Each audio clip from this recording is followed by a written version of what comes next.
சாதாரணமாக பொதுமக்களுக்கு எழக்கூடிய தண்டுவட அறுவை சிகிச்சை சம்பந்தமான சில சந்தேகங்களுக்கு சிறிய விளக்கங்கள். தண்டுவடத்தில் ஏற்படும் எல்லா பிரச்சனைகளுக்கும் அறுவை சிகிச்சை அவசியமா அப்படிங்கிற கேள்வி. தண்டுவடத்தில் ஏற்படக்கூடிய அத்துணை பிரச்சனைகளுக்கும் அறுவை சிகிச்சை தேவை என்பது தவறான கருத்து.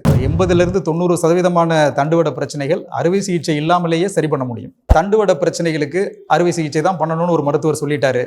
அப்போ என்ன பண்ணுறது? நம்ம சந்தேகங்களை தீர்த்துக்கிறதுக்கு 2வது அல்லது 3வது ஒப்பீனியன் வாங்கணும். அந்த ஸ்பெஷாலிட்டியில் இருக்கிற டாக்டர்கிட்ட வாங்கணும். ஸோ இப்போ இன்னொரு ஒப்பீனியன் வாங்கிக்கிறதுல தப்பு இல்லை.